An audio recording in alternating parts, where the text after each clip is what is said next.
아멘. 함께 읽으신 사도행전 7장 54절에서 60절에 있는 말씀을 통해서 순교의 영광이다, 이런 말씀으로 함께 은혜를 받겠습니다. 초대교회에 어느 날 갑자기 성령의 바람이 불어오기 시작했습니다.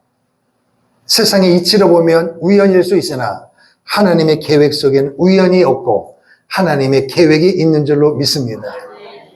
로마 시대에 엄청난 핍박을 받게 되었습니다. 예수를 믿는다, 예수의 이름으로 전도한다, 예수의 이름으로 함께 모여서 교제하고, 이런 눈에 보이는 이런 모습들은 목숨을 걸지 않고는 할 수 없는 그런 어려운 상황이었습니다. 목숨은 다 귀합니다. 그런데 성경에 보니까 많은 사람들이 목숨을 내놓고 죽으면 죽으리라고 하는 그런 결단의 마음을 가지고 모여들기를 시작했습니다. 인간의 생각으로는 불가능합니다. 어떻게 가능할까요? 하나님의 은혜가 임하니. 할렐루야. 어차피 사람은 태어나다가 결국에는 어디로 갑니까? 죽게 되어 있는 거예요. 오래 살아도 죽고 다 죽게 되어 있습니다. 죽게 된다는 말은 죽음으로 끝나는 것이 아니라 천국과 지옥이 있다는 것입니다. 하나님 앞에 영원한 천국에서 사느냐, 지옥에서 영벌을 고통당하며 사느냐, 둘 중에 하나인 것입니다. 그러면 초대교회 성도들이 어떻게 그런 담대함이 생겼는가? 오순절 마가이 다락방에 하나님의 약속대로 보혜사 성령 세례가 뜨겁게 임하고, 그 성령 세례 받은 120명이 사도들의 가르침과 그들의 교육으로 인하여 가는 곳마다 예수가 그리스도십니다. 우리는 예수님을 십자가에 못 박혀 죽였지만 하나님 그 예수님을 살리셨고, 그 살리신 그 예수님이 아니고는 누구도 구원받을 수가 없습니다. 여러분, 여러분의 그 죄를 하나님 앞에 나와서 예수의 이름으로 용서받고, 할렐루야. 그리고 우리와 똑같이 하나님의 자녀가 돼서 하나님의 영광을 드러내며 살아가기를 소망합니다. 이런 담대함이 생겼고, 사람들에게 그 말씀을 선포하니 놀라운 반응이 나타났습니다. 가슴을 치면서 어떻게 하면 내가 구원받을 수 있습니까?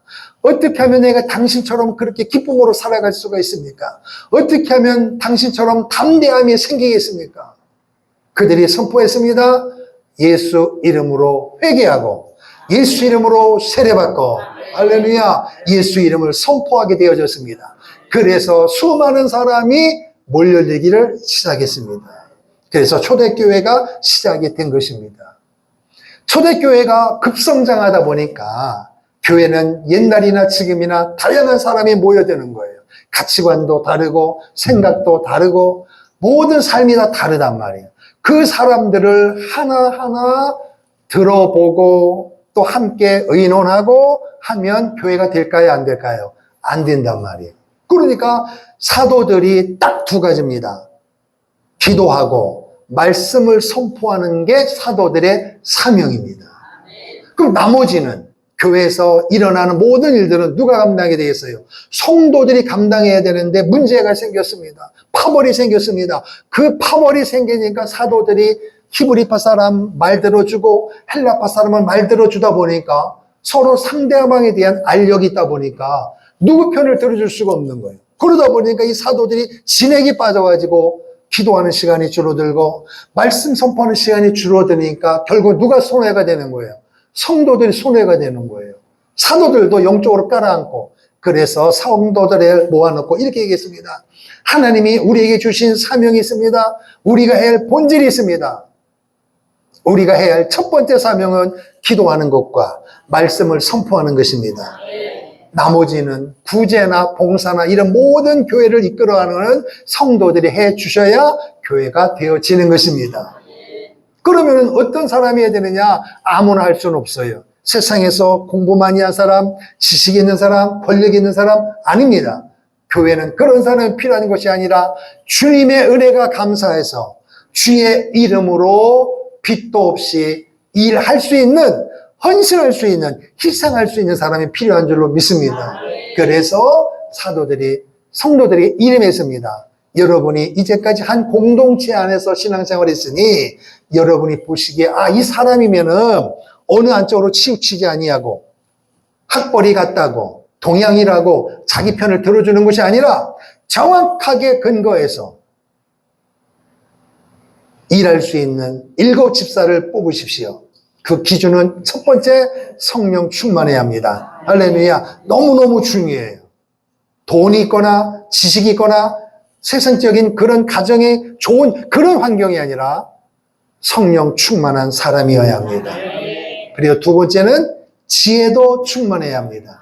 세상적인 책을 읽어서 공부해서 학위를 통해서 지혜가 아니라 하나님 아버지를 알므로 지혜가 열린단 말이에요. 그 지혜가 충만한 사람. 그리고 세 번째는 하나님 앞에도 인정을 받고 사람 앞에도 칭찬받는 사람 7명을 뽑으십시오. 그래서 7명을 뽑았습니다. 그 중에 한 사람이 누구냐? 오늘 본문에 나오는 스데반 집사님입니다. 그 스데반 집사가 얼마나 성령 충만한지 하나님의 성령의 그 심령을 강타했습니다. 그리고 기득권 앞에서 사람들 앞에서 예수 그리스도를 증거하게 되는 거예요. 한마디로 말하면 여러분 예수 믿어야 삽니다. 예수 믿어야 구원받습니다. 예수 믿어야 나라가 살고 예수 믿어야 가정이 살고 예수 믿어야 여러분의 삶이 살 수 있습니다.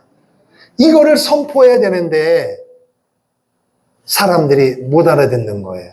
그래서 여러분 지혜가 왜 필요하냐? 무대포로 예수님을 믿어야 됩니다. 맞아요. 그 말이 맞지만 그 말을 듣는 상대방이 누구냐, 어떤 사람이냐를 알아야 되는 거예요. 다짜고짜 무조건 예수 믿어라 그러면 안 되죠. 상대방의 마음을 알아야 되고 헤아려줘야 되고 그리고 그 사람이 영적으로 어떤 상태에 있는가를 알아야 예수의 이름이 능력이 있는 것입니다. 그러면 상대방이 누구냐? 유대 사람들이에요. 유대 사람들. 고지식한 유대인들, 율법에 얽매인 사람들, 자기들만이 최고라고 여기는 사람들, 그리고 구약에 있는 율법을 목숨처럼 여기는 사람인데 그 사람들이 예수를 죽였는데 앞에 거 다 빼고 예수를 믿으라고 하면 이게 되겠냐고요. 그래서 유대인들이 너무너무 자랑스럽게 여기는 지도자가 있어요. 구약에 그 유명한 아브라함이 있습니다. 그러니까 이 스데반 집사가 성령 충만하고 지혜가 충만하니까 유대인들에게 예수를 증거하기 전에 먼저 아브라함을 이야기하는 거예요. 그러니까 그 사람들이 반응이 달라지는 거예요. 우리가 자랑스럽게 여기는 아브라함을 이야기하네? 자기들이 아브라함이 누군지를 알고 아브라함이 어떤 삶을 사는지 알아야 몰라요? 알거든요. 그러니까 그 이야기를 스데반 집사가 이야기하니까 스데반 집사에 대해서 적대감을 가졌던 사람들이 마음을 조금 열리는 거예요. 아브라함을 이야기하네? 저 사람 대단한데? 한번 들어보자. 그리고 아브라함을 이야기하고 모세를 이야기하고 다윗을 이야기하고 마음이 확 열리는 거예요. 야, 저 사람 대단하네? 마음이 열리는 거예요. 그래서 그 시기를 스데반 집사가 정확하게 짚고 그러면서 마지막에 뭐라고 하느냐? 그런 자랑거리가 있음에도 불구하고 그 율법을 자랑스럽게 여기고 그 대단한 인물을 자랑스럽게 여기며 살았던 당신들이 어찌하여 메시아 되신 예수를 십자가에 못 박혀 죽었느냐? 전곡을 찌르는 거예요. 그랬더니 보세요. 오늘 그들의 반응이 이렇게 되어 있습니다. 54절 그들이 이 말을 듣고 이렇게 되어 있어요. 너희가 죽인 예수는 어느 날 갑자기 오신 것이 아니라 이미 구약성경에 너희들이 자랑스럽게 여겼던 구약성경 율법에 구약성경 곳곳에 그분이 오실 것을 예언한 거야. 이걸 이야기하는 거예요. 그런데 그 예수를 십자가에 못 박혀 죽였으니 당신은 살인자가 아니냐. 그거 회개해야 되지 않느냐. 그 이야기를 했단 말입니다. 그랬더니 그들이 어떤 반응하느냐. 이 말을 듣고 어떻게 했어요? 마음에 찔렸다 그랬어요. 여러분, 세상의 모든 지식은 그냥 편안하게 들으면 돼요. 그리고 삶의 플러스가 될 겁니다. 그러나 오늘 여러분이 이 자리에 와서 앉아서 말씀 듣는 거는 세상의 강연이 아닙니다. 사람은 영과 혼과 육으로 되어 있습니다. 세상에 있는 모든 프로그램의 강연은 혼에다가 집중되어 있고 육에 집중되어 있습니다. 그래서 달콤합니다. 그럴듯합니다. 그러나 사람의 인격과 사람이 변화되기에는 거의 힘이 듭니다. 그러나 하나님의 말씀은 영을 움직이는 거예요. 영이 살아야 되는 겁니다, 여러분.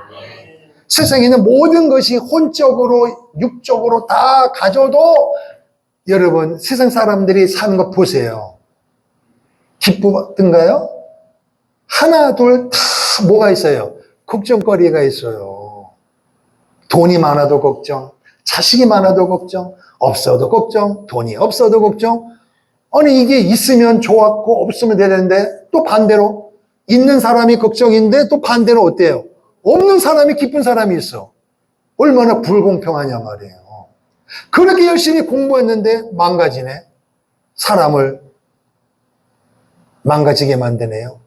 그런데 공부도 안 한 사람이 사람들에게 도움을 주고 세상이 요지경입니다. 무엇이 옳은지 그른지를 모른다는 거예요.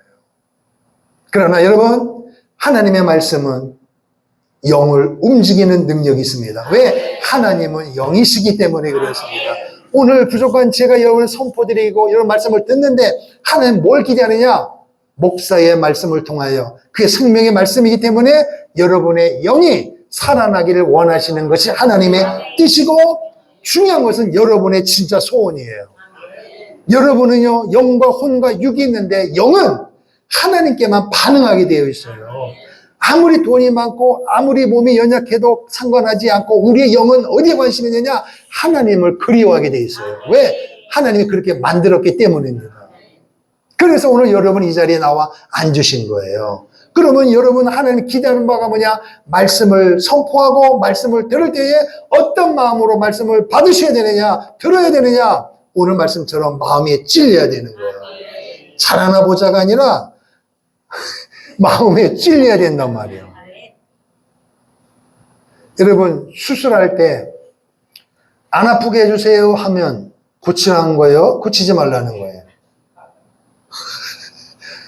고치려면 째야 되고 째면 피가 나오고 찌르면 아플 거 아니겠어요? 이해되시죠? 그럼 그거는 육이란 말이에요. 그런데 그래도 시간이 되면 또 아파다가 또 죽습니다. 그러나 영은 달라요. 한번 영이 살아나면 하나님 앞에 가는 것입니다. 하나님의 자녀의 권세를 누리는 거예요. 그러니까 말씀을 들어야 영이 살아나는 거예요. 할렐루야. 육신은 밥을 먹어야 살지만 영은 영의 양식 하나님의 말씀을 들어야 사는 거예요. 옆 사람 축복합시다. 잘 오셨습니다. 그렇죠. 잘 오셨습니다. 조금 지나면 밥을 먹을 텐데 그것보다도 중요한 게 뭐냐? 영의 말씀을 이 시간에 충분히 잡수시고 은혜 받을 줄로 믿습니다. 그 은혜 받는 비결이 뭐냐? 아멘. 따라합시다.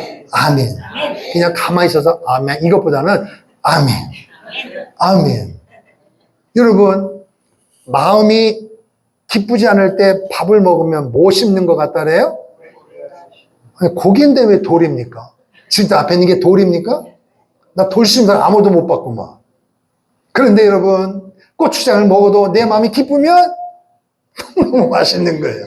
말씀도 마찬가지예요. 세계적인 유명한 목사님 말씀을 선포해도 여러분이 열리지 않으면, 준비되지 않으면, 사모하지 않으면 아무 의미가 없어요. 그러나 초등학생의 설교에도 여러분이 사모하면 하나님은 은혜를 베푸십니다. 하나님은 이 예배 시간을 통하여 이 세상에 있는 모든 예배드리는 공동체에 은혜 부어주시기를 원하시는 거예요. 할렐루야. 그러려면 여러분은 어떻게 되냐? 마음이 찔려야 되는 거예요. 할렐루야. 마음이 찔렸다는 말은 뭐냐? 정곡을 찔렀다는 거예요. 유대인들이 잘못이 뭐예요? 예수를 죽였다는 겁니다. 이거를 이야기하지 않고는 안 되는 거 아니에요. 근데 다짜고짜 말할 수가 없으니까 먼저 사이드로 쭉 한 다음에 하고자 하는 메시지, 그 예수가 메시아다. 그럼 여러분, 목사님 앞에 여러분의 말씀을 들을 때에 사업, 일터, 가정 얼마나 치열합니까, 여러분? 그런 상황에서 왔는데 목사님이 여러분 회개해야 돼요, 결단해야 돼요, 이렇게 하면 어떤 분들은 힘들고 어렵게 살다가 왔는데, 아이고, 성도님, 아이고, 권사님, 집사님, 얼마나 어려우세요? 힘드세요? 얼마나 더우세요? 조금만 참으세요? 이런 소리 하면 좋겠구만. 그런 소리 안 한다고 불평하면 여러분 영이 살 것 같습니까? 절대 그렇지 않습니다. 세상에는 모든 사람은 저도 죄인이고 여러분도 죄인이에요. 죄인이 살고 죄인이 회복하는 비결은 주님의 말씀을 먹어야 되는 거예요. 할렐루야. 그러니 말씀을 선포할 때마다 어떤 말씀으로 들어야 되느냐? 생명의 말씀으로 들어야 되는 거예요. 그래서 찔려야 되는 거예요. 그래서 옛날 어른분이 그러잖아요. 오랜만에 교회 갔더니 목사님이 나를 쳤대. 뭘로? 말씀으로. 친다는 말은 이렇게 앞에 볼 때 이렇게 해야 치는 거 아니에요? 어깨를 툭 쳤다. 근데 이게 떨어졌는데 제가 친 적이 어디 있습니까? 이 말은 뭐예요? 찔렸다 그 얘기예요. 그죠? 잘 찔린 거예요? 잘못 찔린 거예요? 잘 찔린 거죠.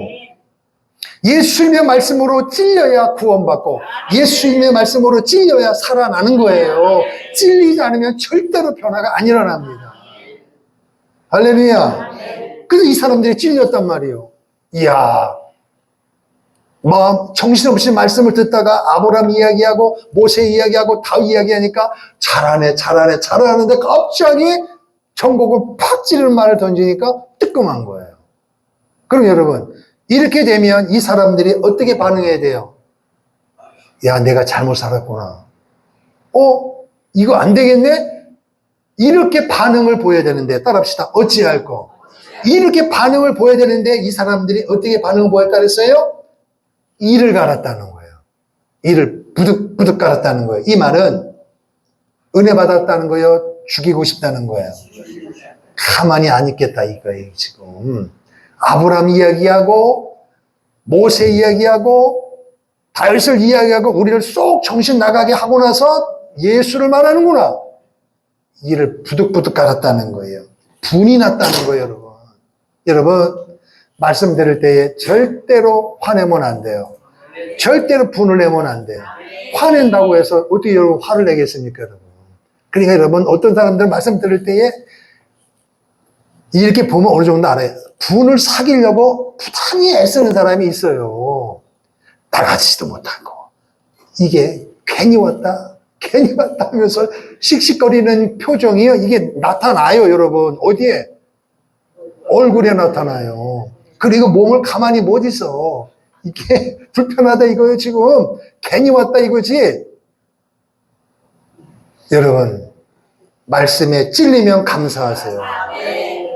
몸이 아프면 메스를 대서 치료받아야 내가 건강하듯이 영적으로는 말씀으로 찔려야 회복이 되는 거예요.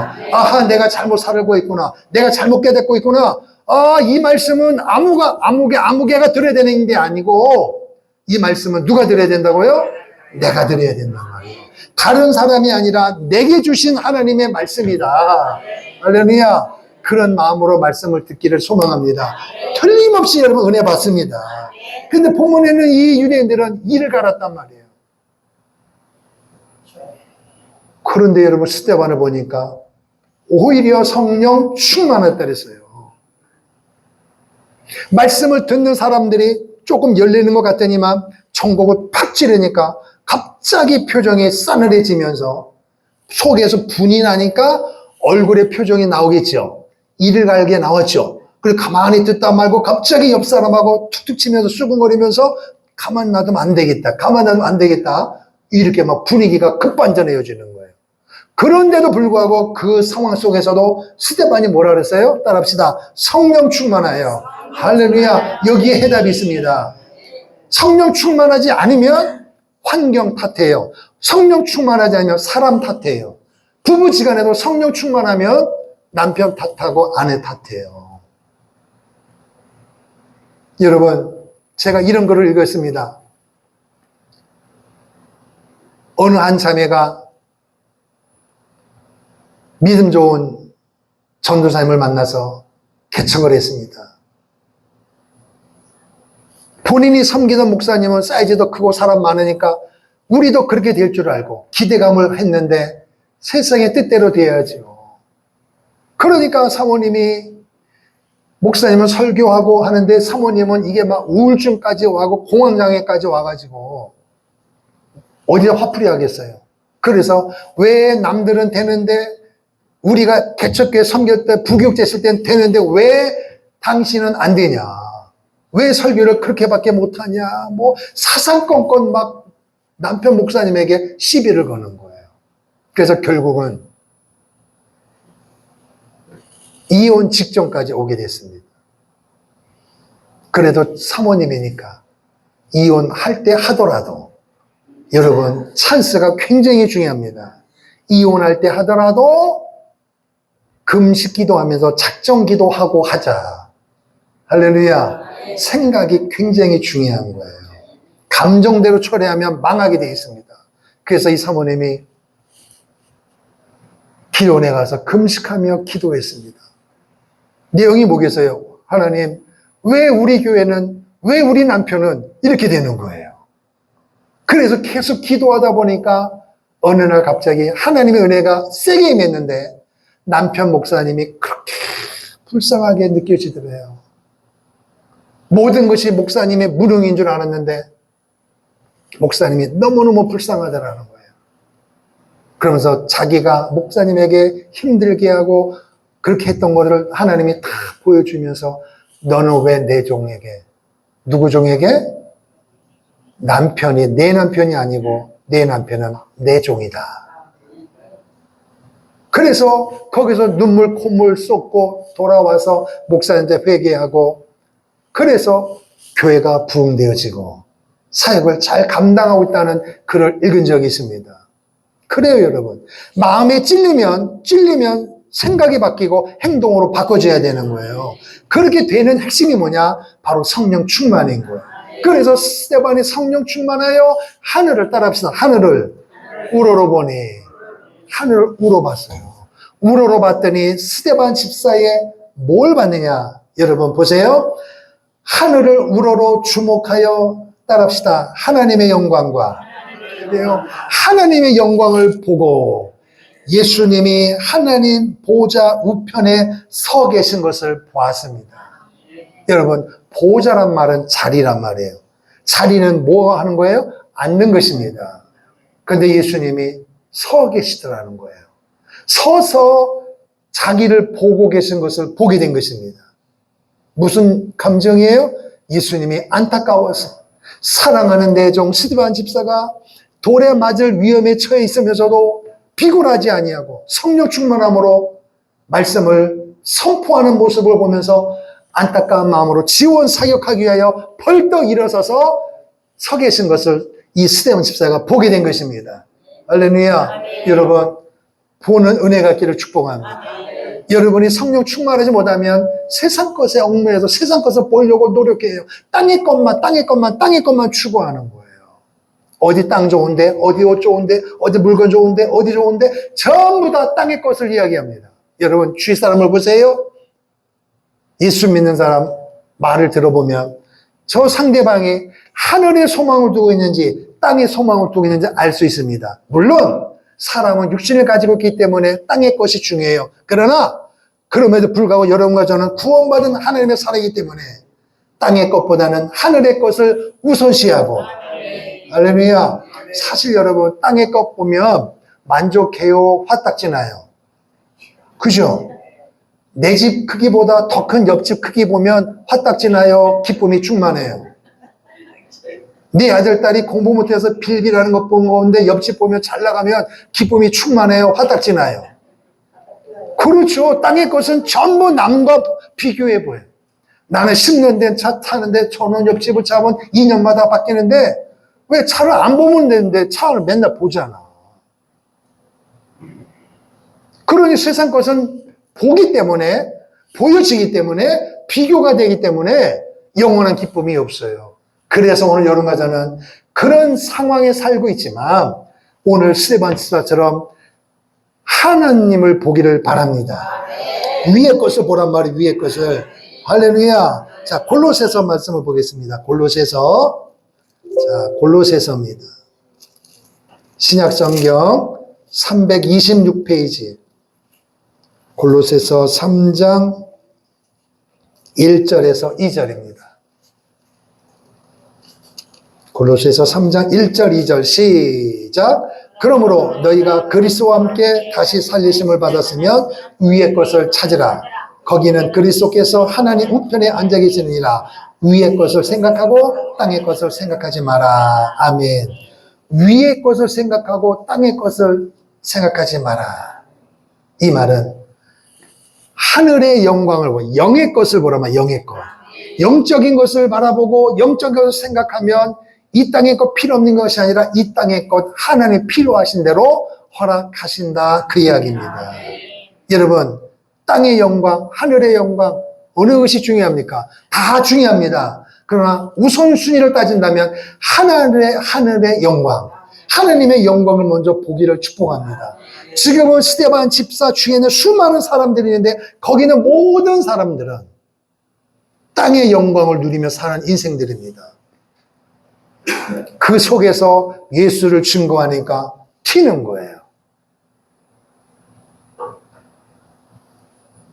아브라함도 모세도 다윗도 이 땅에서 여러분의 민족이 위대한 지도자지만 그들도 역시 하늘의 영광을 보며 살았던 인물이다. 그들이 원하고자 했던 바가 뭐냐? 바로 여러분이 죽인 나사렛 예수 그리스도다 이거예요. 그 예수를 믿어야 된다는 것입니다. 그 예수가 길이요 진리요 생명이라는 것입니다. 그러니 그 말씀을 들을 때 찔리니까 막 이를 부득부득 갈았지만 거기에 개의치 아니하고 이 스데반 집사는 성령이 충만하여 하늘을 보니까 이 말은 뭐예요? 앞으로 어떤 상황이 전개될 것인가를 직감한 것입니다. 그때 하나님께서 영안을 열어주시는데 뭘 보느냐? 하늘의 영광이 보여지고 예수님이 하나님 보좌 우편에서 서서 자기를 바라보고 있는 그 모습이 힘이 될 거 아니겠습니까, 여러분? 그럼 다시 묻습니다. 그럼 여러분도 스데반 집사처럼 예수님이 우편에 앉아 계신 걸 보고 싶으십니까? 보여달라고 기도하시기를 바라요. 그러나 그보다 더 중요한 것입니다. 보여달라고 기도하지 말고 주님이 보고 계신 것을 믿으십시오. 보여줄 수 있습니다. 하나님의 계획 속에는. 그러나 보여주면 잘 믿겠습니다. 그러지 말고 그건 너무 연약한 거고요. 하나님은 여러분과 저를 사랑하고 계시고 예수님 부활 승천하셔서 하나님 보좌 우편에서 여러분과 나를 위하여 중보기도 하고 계십니다. 지키시고 인도하십니다. 믿으시면 아멘. 그 말씀을 믿으라는 거예요. 그러면 굳이 보지 않아도 되고 스데반 집사가 본 그 기록이 여기 되어 있으니 그 말씀을 그대로 믿으면 오늘 여러분과 저는 동일한 은혜가 임한 줄로 믿습니다. 할렐루야. 자, 시편 121편을 보겠습니다. 시편 121편. 구약성경 896쪽. 시편 121편 1절부터 8절까지 함께 읽겠습니다. 자, 길지만 시편 121편 897쪽입니다. 시작. 내가 산을 향하여 눈을 들리라. 나의 도움이 어디서 올까? 나의 도움은 천지를 지으신 여호와에게서로다. 여호와께서 너를 실족하지 아니하게 하시며 너를 지키시는 이가 졸지 아니하시리로다. 이스라엘을 지키시는 이는 졸지도 아니하시고 주무시지도 아니하시리로다. 여호와는 너를 지키시는 이시라. 여호와께서 내 오른쪽에서 내 그늘이 되시나니 낮에 해가 너를 상하게 하지 아니하며 밤의 달도 너를 해치지 아니하리로다. 여호와께서 너를 지켜 모든 환난을 면하게 하시며 또 내 영혼을 지키시리로다. 여호와께서 너의 출입을 지금부터 영원까지 지키시리로다. 할렐루야. 1절부터 8까지 중에서 많이 나왔던 단어가 뭐냐? 지킨다는 거예요. 여러분, 누가 지키신다? 하나님께서 지키시는 거예요. 내 몸에서 태어난 아들이 학교 갈 때 차 조심해라, 친구 잘 사귀어라. 그런데 아이들이 가서 어떤 친구를 만나는지 어떤 아픔을 당하는지 알아요, 몰라요? 몰라요. 왜? 못 보니까. 지킬 수가 없어요. 지키는 방법은 졸졸졸 따라다녀야 되는 거예요. 그럼 따라다니면 아들이 딸이 좋아해요, 싫어해요? 싫어하죠, 싫어하죠. 아니, 목사인 내가 여러분 신앙생활 잘하나 못하나, 죄 빠지나 마지나, 밤낮까지 한걸 따라다니면 좋아요, 나빠요? 부담되지 않겠어요? 아니, 목사님 집도 없어요? 잠도 안 자요? 아니, 권사님, 집사님 죄질까봐 따라다니는 거예요. 지키려고 그러는 거예요. 그럼 여러분, 할렐루야 하겠어요? 그것도 하루 이틀이지? 근데 여러분, 인간의 지킴은 한계가 있습니다. 영원한 지킴은 하나님이 있습니다. 하나님이 지키신 걸 믿으시기를 축복합니다. 이 믿음 가지고 살라는 거예요. 할렐루야. 그래서 스데반이 그런 은혜가 임한 거예요. 성령 충만했단 말이에요. 하늘을 보니 주님을 보게 된 것입니다. 그래서 얼굴이 뭐 같다 그랬어요? 천사의 얼굴과 같다 그랬어요. 여러분, 천사 얼굴 보기를 원하십니까? 여러분 얼굴을 보여주세요. 천사 얼굴과 같다. 그러면 스데반 집사 어떤 상황이에요? 이를 갈고 마을로 성 밖으로 내치고 뭘로 때렸다 그랬어요? 막대기 아니라 돌로 쳤단 말이에요. 돌로 치면 그 안에 있는 사람들이 수많은 사람이 돌로 때려서 결국은 어떻게 했다는 거예요? 죽었다 그랬습니다. 여러분, 돌에 맞아 죽으면 얼마나 많이 맞아야 되겠습니까? 상상할 수가 없는 거예요. 그런데 스데반이 얼굴이 어떻게 됐다? 천사의 얼굴처럼 됐다는 거예요. 담대해진 거예요. 몸에서 피가 나고 깨지고 터지는데도 사람들이 볼 때 스데반 집사가 무서운 거예요. 두려운 거예요. 여러분에게다가 은혜 갖기를 축복합니다. 스데반 집사가 집사님이란 말이에요. 집사님. 그럼 여러분 집사님이시고 권사님이시고 장로님이고 목사란 말이에요. 그런데 얼굴이 천사의 얼굴처럼 안 되면, 아니, 목사인 거 뻔히 아는데, 장로인 거 뻔히 아는데, 권사인 거 뻔히 아는데, 집사인 거 뻔히 아는데, 교회 다닌 거 뻔히 아는데, 옆집에 사람이 맨날 볼 때마다 울며 불며 얼굴이 시커매지면 그 사람이 교회 다니고 싶겠어요? 도망가고 싶겠어요? 여러분, 화장하는 거 중요해요. 근데 여러분, 한번 물어볼게요. 어느 날은 화장이 잘 받고 어느 화장이 잘 안 받죠? 그럼 그 받고 안 받고가 화장품에 달려 있습니까? 여러분의 컨디션입니다. 여러분의 평안하고 이렇게 기쁨이 충만하면 뭘 발라도 잘 받습니다. 그런데 스트레스 받으면 엉뚱하게 화장품 탓해. 비싼 거 좀 사줘봐. 맨날 싼 거 바르니까 그렇지. 남편 향하여 그러는 거예요. 아니, 자기가 속상한 거 가가지고 남편에게 화장품 타령하면서 옆집에는 뭐 화장품 오래 쓰잖아요. 내내 잘 쓰다가 기분 나쁘다고 화장품 탓하고 남편 탓하면서 그러면 아무리 좋은 걸 갖다 줘도 그 사람 안 받습니다. 여러분, 심령이 그만큼 중요한 거예요. 할렐루야. 천사의 얼굴처럼 돼야 돼요, 여러분. 그 비결은 성령 충만입니다. 할렐루야. 따라합시다. 하나님이 나를 지키신다. 믿으시면 아멘. 그러니까 그들에게 스데반 집사가 말한 건 뭐예요? 그렇지, 당신들 잘못 사는 거야. 그러나 살 수 있는 비결이 있습니다. 내가 믿는 예수를 여러분도 믿으면 여러분도 삽니다. 여러분 인생이 달라집니다. 이걸 가지고 선포하는데 이 사람들이 튀는 거예요. 영의 말씀을 선포하는데 육으로 반응을 보이는 거예요. 당연하죠. 그러면 여러분, 오늘도 똑같습니다. 생명의 말씀 앞에 여러분 마음이 열려야 돼요. 열려져서 이것저것 뭐 이렇게 막 비판하고 막 하지 말고 막 머리를, 말씀을 들을 때 머리를 막 굴리면 안 돼요. 머리를 굴린단 말은 이렇게 막 돌리는 게 아니라 생각이 왔다 갔다 하면 안 돼요, 여러분. 눈은 뜨고 있는데 끝나면 삼겹살 생각하고 수박 생각하고 내일 어디 갈 거 생각하고 어디 가지? 어떻게 가지? 그러면 여러분 말씀에 은혜 받아요? 못 받아요? 못 받는 거예요. 그러다 갑자기 목사님이 소리를 버럭 지르면 아이고 깜짝이야. 왜 소리를 지르고 그러셔? 이러고 속에서 막 불이 나고 화가 난단 말이에요. 괜히 왔네. 그거는 뭐냐면은 여러분 생각이 잘못된 겁니다. 여러분. 그러니 성령 충만이 되겠냐고요, 여러분. 여러분, 성령 충만은 막 방언하고 막 손 돌리고 막 머리 돌리고 이게 느낌이 아니에요, 여러분.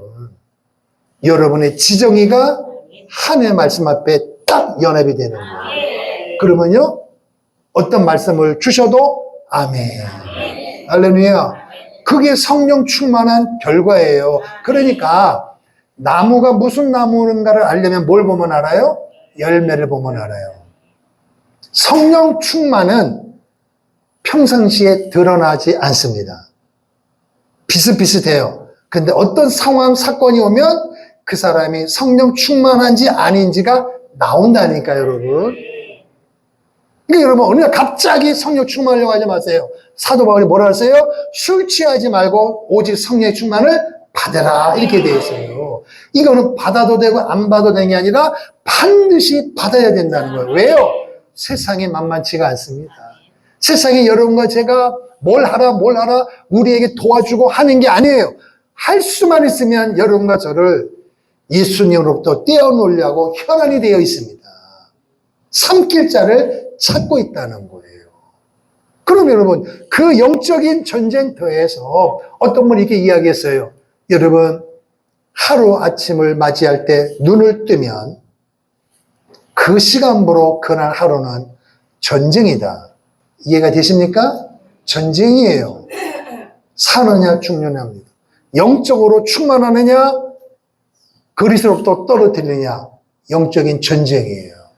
그래서 하루를 시작할 때 눈을 뜨면 그 전쟁터에서 이기기 위하여 성령의 도우심이 필요하니까 눈을 뜨게 하셨을 때는 오늘도 이기게 하실 줄로 믿고 이기게 도우시는 성령님을 향하여 성령님 사랑합니다. 그렇게 고백하고 하루를 살아갈 때 오전을 살아가고 오후를 살아가고 사업장 어디를 가든지 간에 그 영적인 전쟁에서 이기기 위하여 성령님 따라합시다. 성령님 도와주세요. 오전에도 도와주세요. 오후에도 도와주세요. 할렐루야. 그렇게 도와주시는데 도와주세요 이 말은 오늘 시편 121편처럼 하나님이 나를 도우신다 그 얘기예요. 지키신다는 것입니다. 그래서 그날 하루를 여러 가지 문제는 있음에도 아직도 해결되지 않았음에도 불구하고 속에서 기쁨이 충만함으로 하루를 살았습니다. 그리고 하루를 잘 때 육신은 녹초가 됐지만 내일 아침을 기대하는 마음으로 오늘도 이기게 도우신 성령님 따라합시다. 성령님 감사합니다. 그 이야기. 하루를 시작할 때는 성령님을 사랑한다고 고백하고 하루를 살아갈 때는 도와주실 줄로 믿고 성령님 도와주세요 기도하고 하루를 마감할 때는 성령님 앞에 감사합니다 고백하는 거예요. 할렐루야. 이게 뭐냐? 성령 충만한 삶의 모습이에요. 그렇게 살아가고 변화되고 성숙되어지다 보면 어떤 큰 사건 속에 스데반 집사처럼 위태위태한 상황이 올 때 비굴하지 않습니다. 도망가지 않습니다. 담대함이 생기는 거예요. 그게 바로 성령 충만한 은혜의 비결인 줄로 믿습니다. 할렐루야. 자, 말씀 한 구절 더 볼게요. 이사야서입니다. 이사야서. 구약성경 41장, 이사야서 41장 1016페이지, 구약성경 1016페이지, 이사야서 41장 10절, 11절입니다. 두려워 말라. 시작. 두려워하지 말라. 내가 너와 함께함이니 놀라지 말라. 나는 내 하나님이 됨이라. 내가 너를 굳세게 하리라. 참으로 너를 도와주리라. 참으로 나의 의로운 오른손으로 너를 붙들리라. 믿으시면 아멘. 거기에 있는 너는 누구예요? 여러분과 나예요. 하나님께서 아무개를 도와주리라. 굳세게 하리라. 참으로 너를 도와주리라. 도와준다는 말은 지키신다는 것입니다. 믿으시면 아멘. 여러분, 믿을 게 여러분 많이 있으면 안 돼요. 믿을 것이 땅의 것이 많으면 많을수록 여러분에게 아픔으로 돌아옵니다. 믿었는데 그때 받은 상처는 치유하기가 상당한 시간이 필요합니다. 여러분과 제가 믿을 대상은 오직 예수 그리스도 한 분이십니다. 그분이 말씀하십니다. 내가 너를 도와주겠다. 여러분과 저의 주위에 있는 이 땅에 있는 사람들을 믿고 싶고 믿는데 그분이 여러분 앞에 우리 앞에 책임지고 내 뼛속까지 내가 널 끝까지 책임져 주겠다. 그런 사람 있어요? 없어요? 없습니다. 상황이 되면 나 몰라라는 거예요. 근데 하나님은 여러분이 가난해도 여러분이 부유해도 여러분이 연약해도 하나님은 약속을 지키십니다. 어떻게? 내가 너를 지키겠다. 언제까지? 세상 끝날까지. 그러니 여러분과 제가 이 땅에서 소망의 주가 누구예요? 예수 그리스도 한 분이십니다. 물론 사람과 관계 속에서 그 그 관계 중요하고 말고요. 다 무시하라는 게 아니에요. 사람으로부터 오는 힘보다 위에서 주시는 하나님이 주신 힘이 크다는 것입니다. 상상할 수 없는 비교가 불가한 거예요. 그러면 여러분 이기기를 축복합니다. 그래서 결국은 스데반 집사님이 돌에 맞아 순교했습니다. 여러분 하나님 앞에 가면 최고의 상급이 뭐냐? 순교자입니다. 순교자. 일제시대 때 6.25 때는 순교자가 나왔습니다. 그러나 오늘날 대한민국은 얼마나 살기 좋은 나라인 줄 모릅니다. 복음 때문에, 교회 때문에 순교자가 나올 수 있는 상황이 아닙니다. 그러나 나올 수도 있습니다. 심히 어려운 상황을 우리는 살아가고 있습니다. 그러면 스데반 집사님처럼 그런 순교자가 아니어도 우리는 어떤 믿음으로 살아야 되느냐? 순교자의 믿음으로 살아야 되는 거예요. 순교자의 정신으로 살아야 되는 거예요. 이 믿음이 없이는 어느 날 갑자기 극한 상황이 올 때 예수를 위하여 내 목숨을 던지겠습니다. 될까요? 안 된다니까요, 여러분. 여러분, 사람 앞에 존댓말 쓰는 사람이 있고 사람들 앞에 반말 쓰는 사람이 있습니다. 그러면은 그게 어느 날 갑자기 오는 게 아니라 몸에 배어 있으면 그게 자연스럽게 나오는 거예요. 상대방에게 늘 존댓말을 쓰는 사람은 그렇게 나오게 되어 있습니다. 하나님의 말씀으로 성령으로 충만하면 어떤 상황에서도 주님이 나오게 되어 있습니다. 주님을 의지하게 되어 있다니까요, 여러분.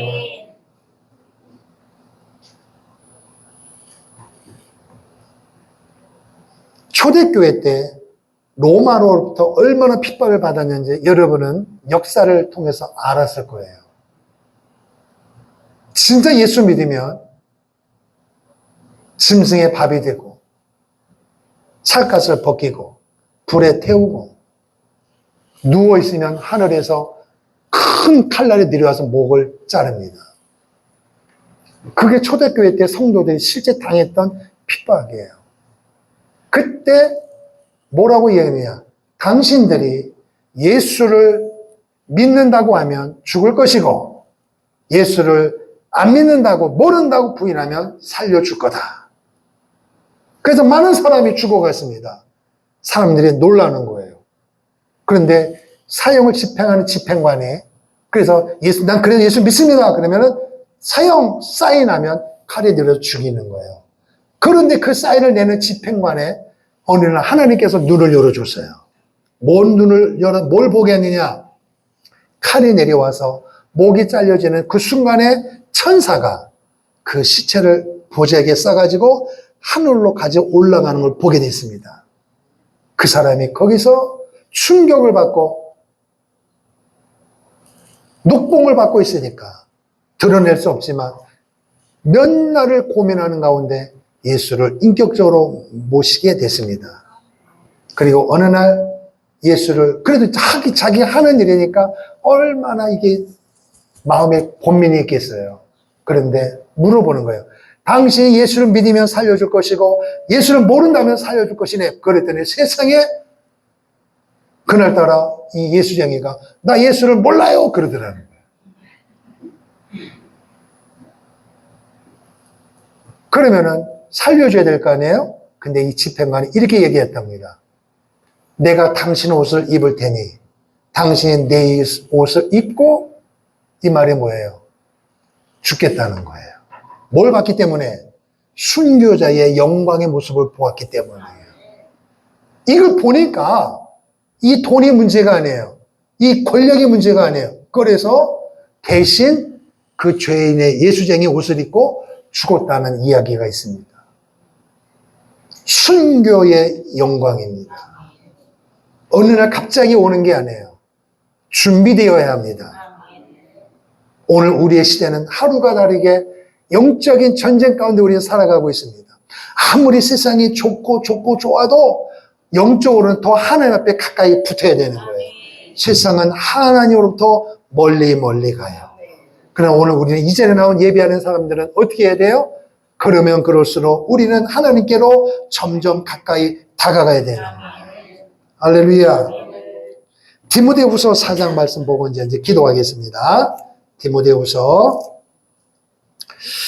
디모데후서입니다.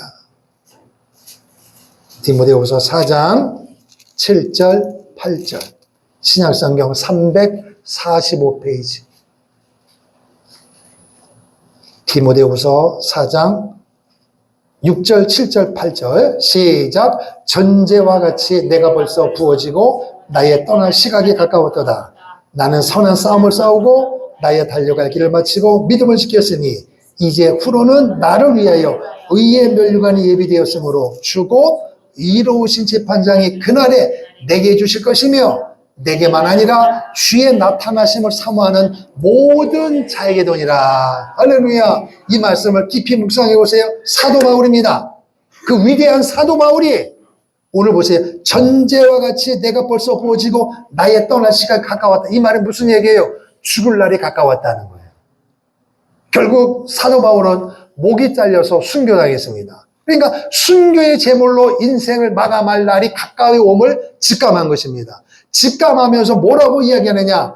나는 선한 싸움을 싸울 것이다가 아니라 뭐라고? 선한 싸움을 싸우고 나의 달려갈 길을 마치고 믿음을 지켰으니.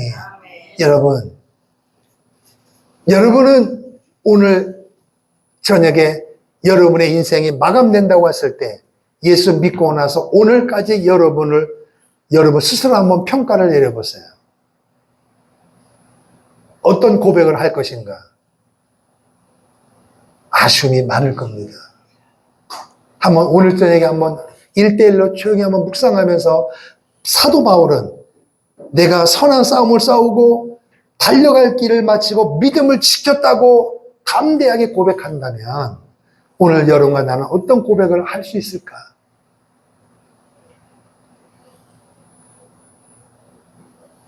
핵심은 8절입니다. 이제 후로는, 이 말은 뭐예요? 죽음 이후에 나를 위하여 면류관이 예비될 것이다.